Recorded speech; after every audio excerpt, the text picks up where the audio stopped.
This video is brought to you by patreon.com/worsttake. Get access to exclusive live streams and Discord servers, on-screen shoutouts, and early access to some videos when you join now. Help make sure that we can continue to make content like this by supporting the Patreon. Links are in the description down below.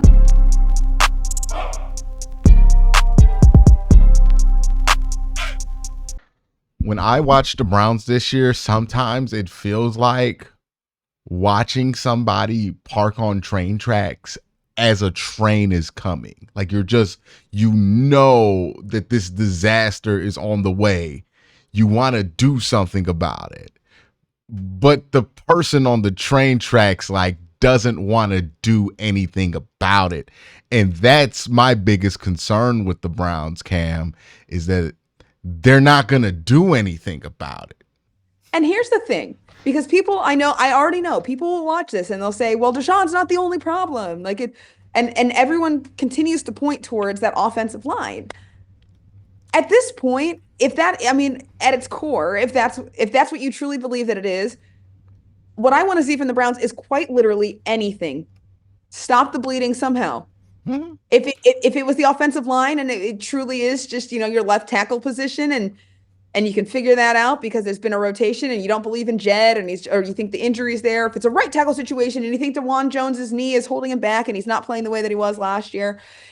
If it's a guard play situation and Zach Zinter isn't giving you what Wyatt Teller would have given, across the board, no matter what you think it is, plug it.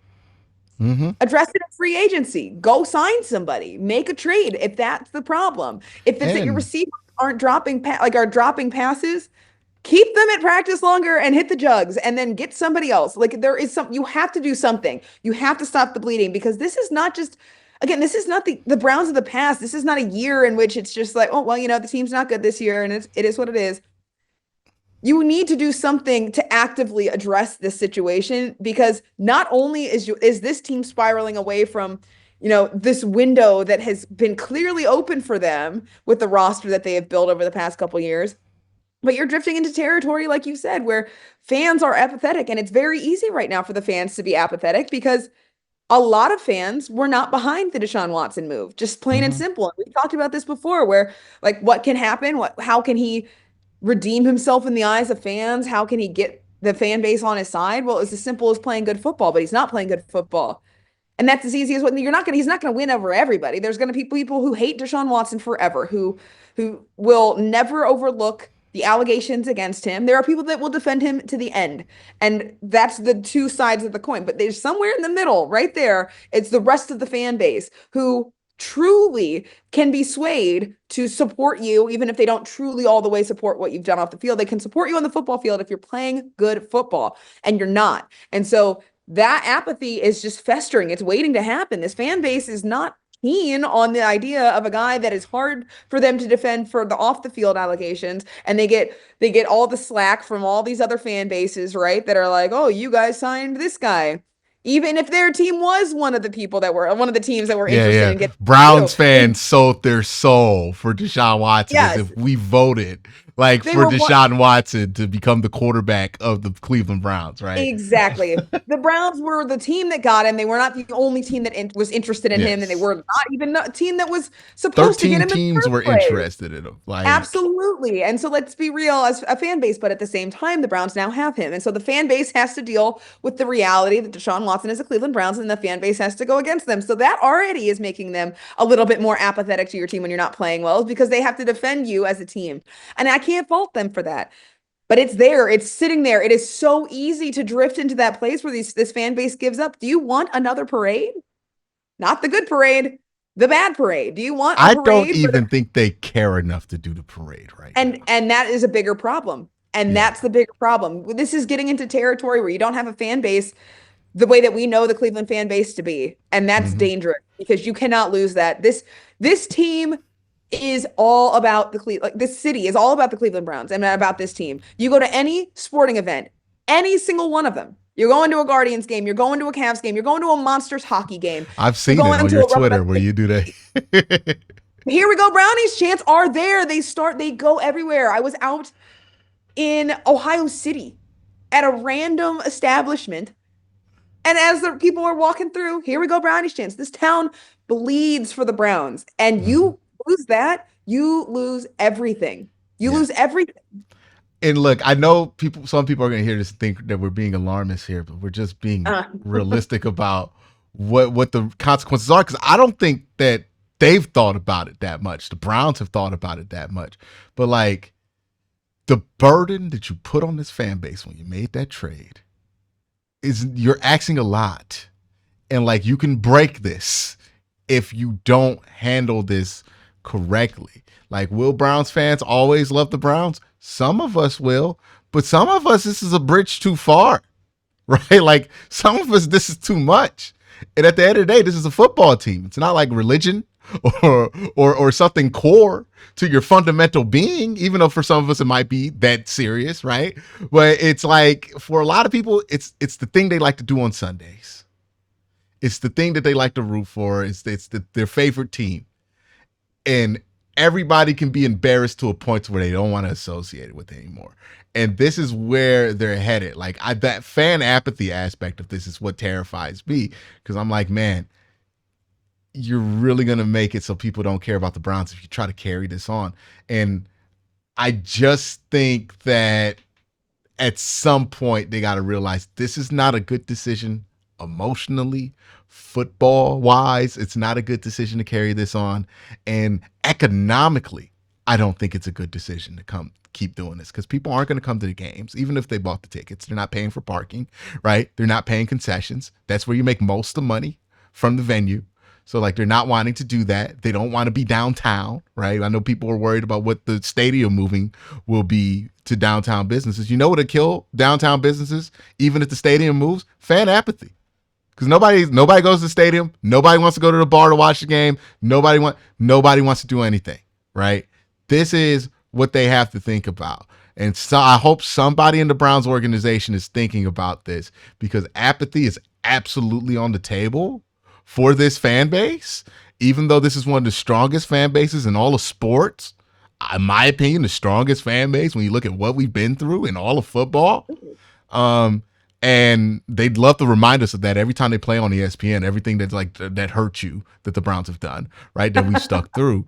But asking Browns fans to stick through a year of this, 2 years of this, or like stick through the whole contract, you're gonna be this gonna be the Jacksonville Jaguars before long. Like this is not gonna be a very passionate fan base after a while, and they won't come back like you think they will. Right? It's gonna be like moving the team. Some fans have never come back from the team being moved. Like that's just true. This is another thing where you'll probably get people who will never come back from this. And you can't keep doing this. Like you gotta build some bridges, and the first bridge to build is like when it's obvious that it's not justifiable off the field, it's not justifiable on the field. You gotta move on from this uh expeditiously, as Ti would say, Expedition. as Ti would say, expeditiously. I no, you're absolutely right. I mean, and that's at the end of the day, this organization has put in so much, not even just not money, because they put in a lot of money, and that's the one thing you can tell the Haslams all day long. They'll pay money and they want to win, Mm-hmm. absolutely. But aside from that, the things that Andrew Barry has put in, and people will criticize him as in the draft and the picks that he's had. They absolutely will, and it's starting to spiral into that. But before this scenario that we are in right now, what had happened was a complete restructure of the culture and the belief in the Cleveland Browns. It was a place that people wanted to sign. It was a place that people were excited to play for. They hadn't made it to a conference championship, and they still felt that way. They made the playoffs for the first time in 20 plus years, and they did things that haven't been done, and they've broken records. And that alone was enough to get guys on board and to have them Mm-hmm. want to play here. And that And was not the if case for a long time, decades in this city. People didn't want to come to Cleveland. People didn't want to play for the Browns. It was a death sentence to be set here. People have said that, and mm-hmm. that's a terrible perception. And so the fact that Andrew Barry was able to help that, and Kevin Stefanski was right alongside, they created this new culture in Cleveland and changed the perspective of how people view this team and this city. And it becomes a joke again. and it becomes a thing that spirals, and you start to diminish the culture build that you have, and you say, well, this organization's maybe not taking this as seriously as they should, or maybe they don't have it together, maybe there is dysfunction. You Mm-hmm. don't want, even if they don't listen to outside noise, you listen, you hear the outside noise, and the outside noise maybe doesn't matter in terms of, you know, media outlets, pundits talking about and discussing, because you can reverse it and you can go through it and whatever. But what it does matter to are the people that you want to sign here, the people that you want to bolster your team, that you think could make a difference on this team, that won't do it because they don't want to be here. That's where it starts to worry me. Or And somebody's then mindset when they get drafted here. exactly, are they going to put the same amount of effort? Do they want to be here? They don't want to be here. How do they get out of here? Are they the contract re-signings, the extensions we've got? And I know this is really big conversations to be having after 5 weeks, but it has been that bad. And it's not just like that bad. It has been a full 180 from Mm-hmm. what this team ended last season on. A And full 180. if you make look, you made a great point about what the Browns have been able to build to, and it took us 18 years, no, 20 years, my bad, to get to a point where we could finally see a coach and a GM get to their second contract, like legitimately get to their second contract.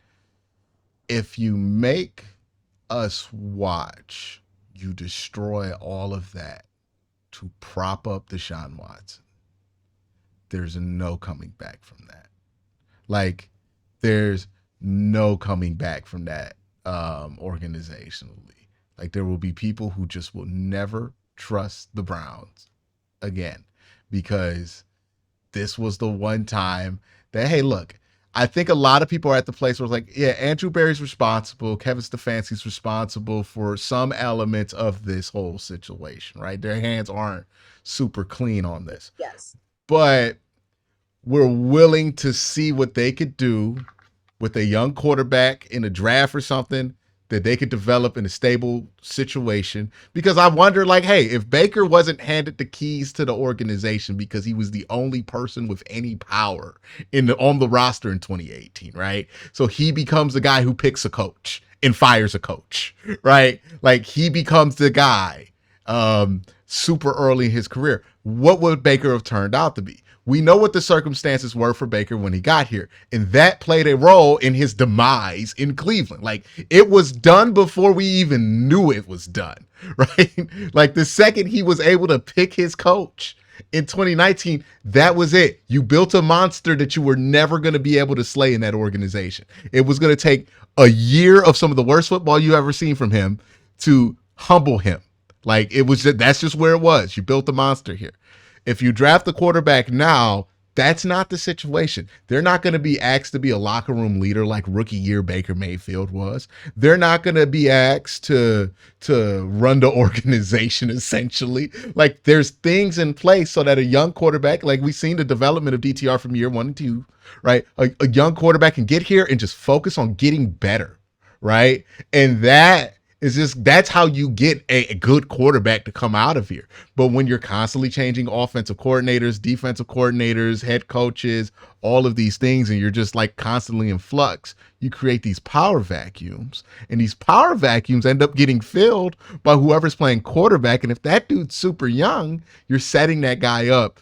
Unless he's like the greatest football player you've ever seen play, you're setting that dude up to fall on that sword eventually because he's just too much too soon. You look at the good organizations, Big Ben didn't have that power his rookie year, right? Lamar Jackson didn't have that power his rookie year. Josh Allen didn't have that power his rookie year. Like, you can go down the list of guys, and the only one you can maybe argue is Joe Burrow, who's a complete outlier on everything. And even then, he didn't have that kind of power because the Bengals don't hire and fire coaches. Like, they don't do that. So even then, that's an argument against it. Like, you're just not going to develop a quarterback no matter how talented when you're constantly in flux. And I think a lot of us are like, hey, man, this was a failure. You thought you were getting a dude from 2020. You were kind of being cynical about it, so you didn't evaluate whether the off the field stuff would really affect him. And you were wrong about that. Okay, it is what it is. It's a big mistake, but like, let's see what you could do with the young quarterback and develop him and see what you can do there. And you can salvage that. And I think a lot of people are willing to wait for that. I don't think a lot of people will be willing to wait for that if we decide to just tear it all down again. Like that's it. And then like not just tear it down, but keep Watson as the one thing standing up. Like it just can't continue. And I maybe people gonna call me a Watson hater for this, but like this is just the truth about where you're at. This is a bad situation to be at. The tape is bad, but like what that tape says to people is even worse. And you're just I've never felt a fan base be at more of a breaking point than I felt now. Yeah. Like they are done. And I'm really worried about if Jimmy understands that yet and if he will understand that in time. Because it's one thing for us to notice this. We grew up as Browns fans. We're not billionaires. We're not isolated from regular folk. We interact with these people. And the Browns think they get mad at me. They don't send that tweet to Jimmy Haslam, right? Like they send those tweets to me. I get to hear all of this. But Jimmy, like he might not even know people are upset right now because he's so insulated from all of this. And I just don't want the introduction to that to be a home game where this team gets viciously booed. Like I really hope there's somebody in there letting them know this is not a good situation. You cannot sit on your hands. And I'm being so polite by just saying you got to do something now, right? Because there are other people who are like, you should have did it last week. Absolutely.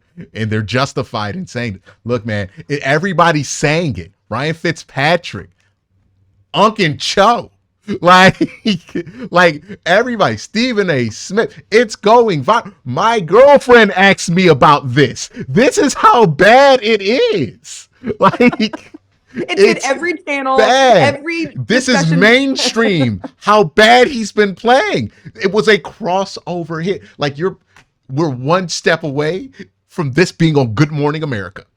Like, and we're hearing Whoopi Goldberg's take on this, or whoever's on GMA or whatever it is now. Like, that's where Nate Burleson talking about football again, right? Like, I think that's who's on Good Morning America. Like, this is the level of bad it is. And I know most Browns fans understand that, but like, man, I really, really hope those in charge understand that this is where it is and it cannot be played with anymore. Like I like this game. They're going to start them. They're pretty steadfast on that. It is what it is. Okay. But really, really evaluate if this is where you want to be at in week 7. I mean, truthfully. And you go out there in the Eagles game, and I mean, again, unless it is the performance of the century. And Cam, Like I'll be honest, even if he throws for 400 yards, if he starts off the Cincinnati game 3-and-out, the patience is up. Nobody believes the Sparks anymore. That's the whole thing. Absolutely. Like, no, they're done. They've been duped too many times. They're like, nah, man, we have seen you play 7 games like you did on Sunday. Like, we've seen you do it against Pittsburgh. We saw you do this against, I think I'm frozen right now, but we'll just have to finish the video like this. But they seen him do it against Pittsburgh. They've seen him do this against Pittsburgh again in 2022, Houston, his first game back, and 3 times this year. We've seen this more than we've seen the Sparks.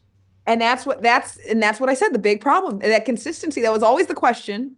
You haven't gotten any consistency. And now you have a sample size that is big enough to make, I think, valid assumptions of what you are going to get and set your expectations.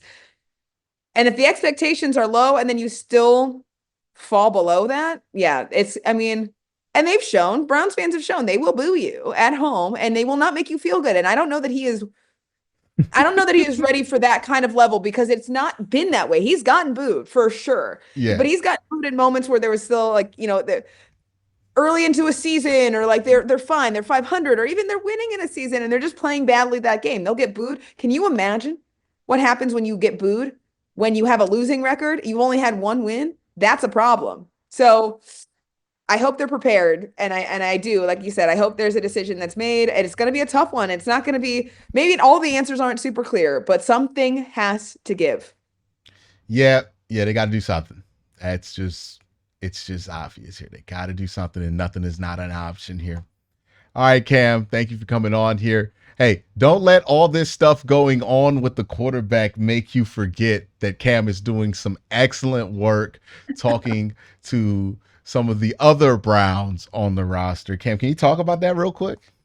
Yeah, so I mean, the one that I'm super excited about, we've had 2 episodes already. We've got more on the way. Mo Eats with Maurice Hurst, who is working his way back from IR, designated for return to practice. So he's close. And so maybe he helps give a boost to the defense. But we go around hotspots, Northeast Ohio restaurants, and Mo just gets to try some food and we chat, and it's really fun.